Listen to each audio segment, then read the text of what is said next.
So it all starts in the mouth. So we've got the mouth, and then that connects into something called the esophagus, which is basically the tube that connects your mouth to your stomach. And then we've got the stomach itself, and then that turns into the small intestine, which we'll be talking about later, and then that turns into the large intestine, and then things get excreted. So that's a very cursory diagram. So the first thing we do is food comes in the mouth, and we chew it, and it goes down this tube into the stomach. Now, a very, very common symptom that people suffer with is acid reflux, heartburn. It's the #1 over-the-counter medication sold, antacids, okay? And do you know anybody who suffers with that? Anybody?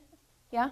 Okay. It's extremely, extremely common. So let's look at what the stomach does. So your stomach is a bag of acid. So if it had a job description, it would be, I'm a bag of acid, and I'm full of hydrochloric acid, such that if you could stick your finger in your stomach, you would come out like a skeleton finger. There would be nothing left, okay? Now that's normal. That's not unusual, and that's it's doing its job properly. And the idea, when you think about the big chunks of food you swallow, because you don't chew very well, so these big chunks go down your esophagus into the stomach, and the stomach is a mechanical kind of thing. It's just churning away with a bunch of acid, and that's its job, and it breaks it down enough so then it can leave the stomach and go into the small intestine. So what happens with acid reflux is that stomach is contracting in on itself, and that acid is going up. Okay? If you've ever vomited, you know what that feels like. Up your esophagus, it's burning, it's very irritated, because of course the esophagus tissue is not designed to be a bag of acid. Okay? The stomach is designed to hold it, the esophagus is not. So every time, if you've had that, you know how irritating that is and how that doesn't feel very well when that occurs. So what do we do when someone has acid reflux? What's the treatment? Sir, you volunteered earlier. I had an endoscopy Okay. because I had problems that I couldn't even swallow. Yeah. They found damage on my esophagus, so they put me on premises. Right, so an antacid. Okay, so we have this bag of acid, and we're now upset because the acid is going that way, so we put someone on an antacid. And that's, as I said, the most common over-the-counter medication sold. I got advice what not to eat, Sure. what not to have. Yeah, good. Don't lie down after blah, blah, blah. Yeah. Stop it. So, Okay, good. So, yeah, I just wanted to know what the treatment was, but yeah, now that's good. So, here's what occurs. If you've ever had, food poisoning, as I said, I'm sorry to keep bringing up vomiting, but, we've all had it at one point or another. But, you feel that churning, and it doesn't feel good, and then all of a sudden, there it goes.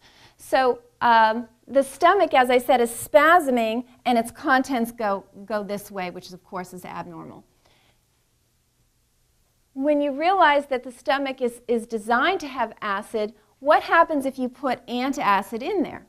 So it feels less acidic, so that's good. But what happens to the stomach doing its job? it makes more acid. It can do that.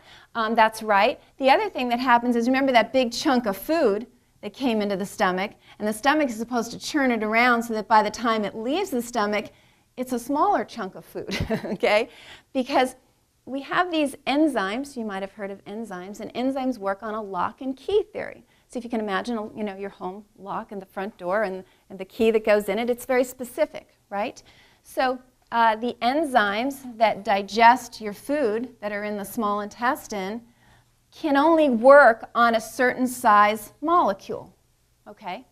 So if you've put a bunch of antacids in you, and this is not as acidic, then all of a sudden, this size, I'm exaggerating, but it's a drawing. This size thing comes its way. So is the enzyme going to be able to work on that efficiently? Lock and key? It's going to go, what's that? Okay? And what you then set yourself up for is malabsorption, meaning you're not absorbing your nutrients well, all the way down your digestive tract.